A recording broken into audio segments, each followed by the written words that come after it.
furious. And as we said, politicians are taking a lot of heat.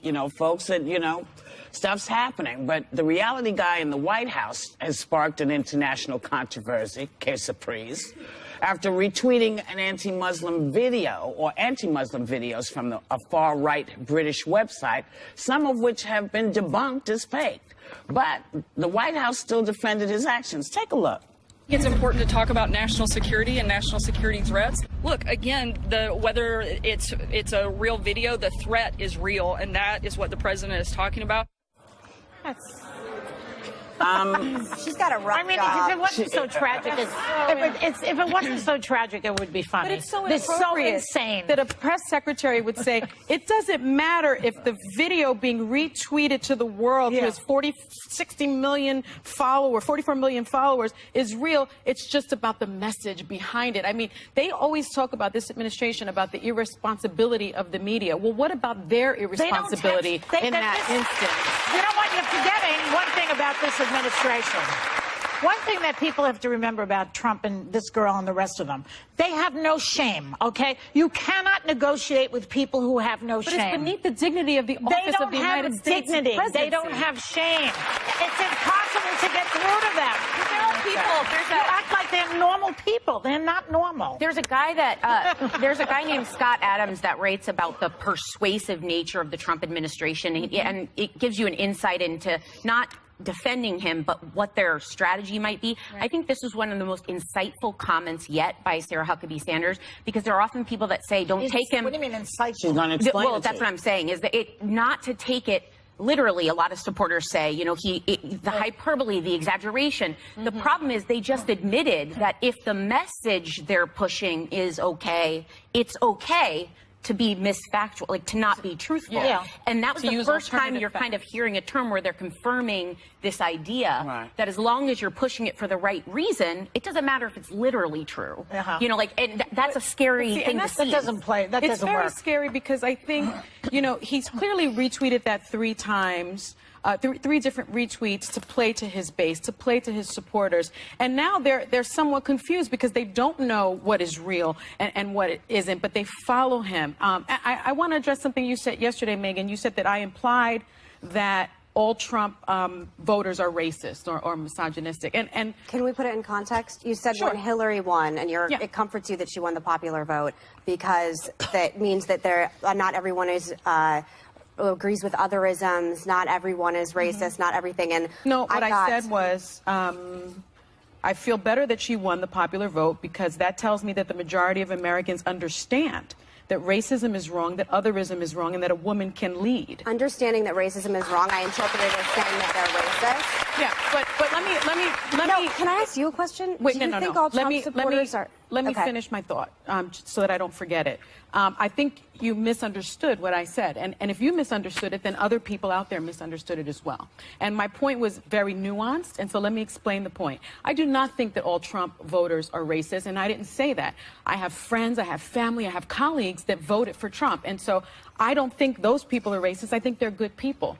And I can't see inside people's hearts. But what I will say is Trump ran a campaign on otherism. He ran a campaign about birtherism. He ran a campaign about Muslim bans. He ran a campaign calling your father not really a true war hero because he wasn't captured. Because he was captured. Mexicans are racist. He has a history of housing discrimination against African Americans. The Gold Star families he went against. He says that he can grab women by the vagina.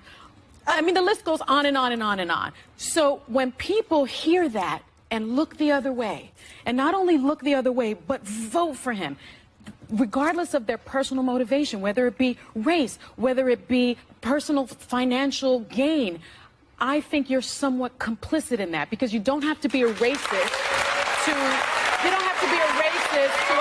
racism to flourish. You know what I mean?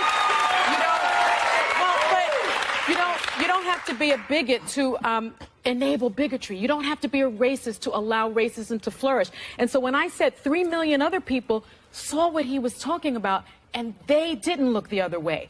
They decided, I can't support that. And you know what? It does make me feel better at night. And it makes me sleep better at night. That was my point. Yeah, got it. Is it clear? Is it clearer now?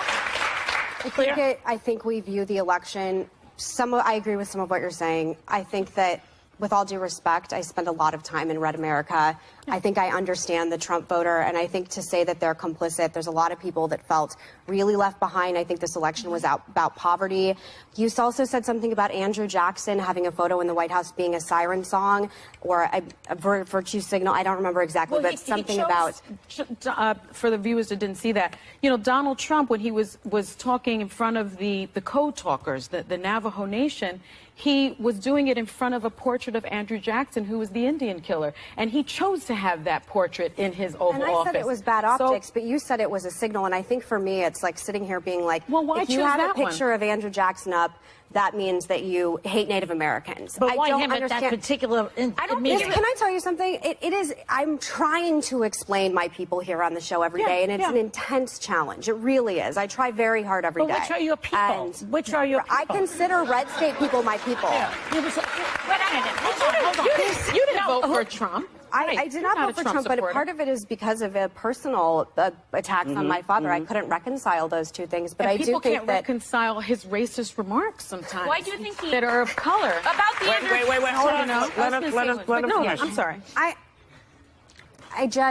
I'm really trying. I try every day to explain Trump and his supporters, and I think that I feel like after Obama's election, I tried very hard to understand why he won, what we weren't doing as Republicans, all these things, and I don't think the same respect is being done to Trump, no matter how much you hate him, and I get it. Trust me, I get how much everybody hates Trump. I understand. But I'm just saying, you are doomed to repeat the same mistakes that you did in 2016 if you think it's only about you're complicit as this voter, you're whatever, and you don't have to listen to me, but I tell you, before I joined the show, I watched your Election Day episode. I was not shocked in the same way that you guys were by Trump's win. I was not surprised. You weren't wearing a black veil like Joy? You weren't shocked as well. But that's true, you weren't shocked. Yeah, no, I wasn't shocked. But here's the thing, really, at this point, he is in there. And I will tell you, I don't hate anybody. I really just like him because what he did, he didn't have to do. He didn't have to come in the way he came in. He didn't have to come in swinging like that. Yeah. And it pissed me off. But I will tell you this, and I'll say this before we go. Unless you all, did everybody say what they had to say? I'm not sure yet. I'm not sure. I'm thinking. I think it's But I also think that, like, a lot of people, no disrespect, and please jump in, Joy. Like, a lot of people hate Mike Pence and Paul Ryan. I had a conversation with him on the train that was like, I don't know who's worse, Trump, Mike Pence, or Paul Ryan. And when you call Bush Hitler, when you call my father Hitler, when you call Mitt Romney Hitler, at a certain point, if you cry wolf long enough, the beast shows up. So I'm sitting here telling you that we have to find some common ground here, and I try every single day, and I feel like I'm failing right now. You aren't. No. Wait. Just everybody hold on. We'll be right back because we're going to finish this. So, we love John McCain. Thank you. We do. He sat down for an interview with Esquire, and he would like Hillary Clinton to hush. Because he says he felt it was a mistake for her to write a book so soon after she lost, and that he learned after his loss the hardest thing to do is just shut up. Now, is he right? With all due respect to your father, and whom I like very much, I think he's wrong. I think a woman's place is in the resistance. The woman won the election. When we talked to her, I learned a lot from that book, and I know it was probably super cathartic for her to write, and she talked about dealing with it.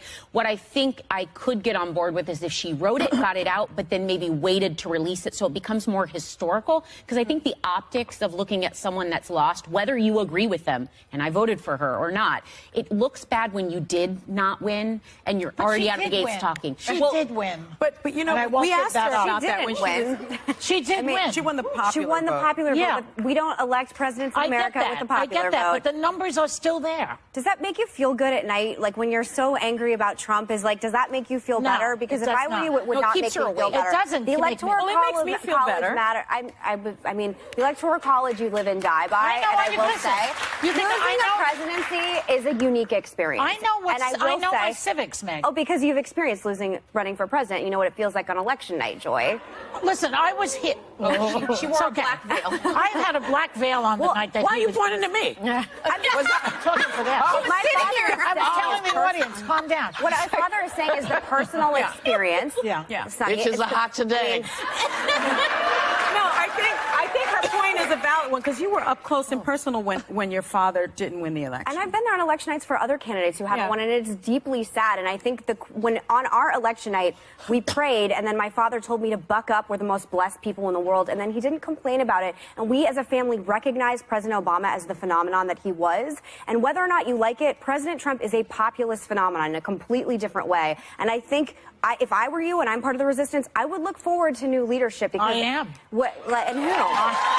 I just want to say very quickly, I feel better that she won the popular vote because that tells me that the majority of Americans understand that racism is wrong, that the otherism is wrong, and that a woman can lead. Thank you. So it makes me feel more comfortable. Right. It makes me feel better about the 2020. Sunny. Bye, y'all.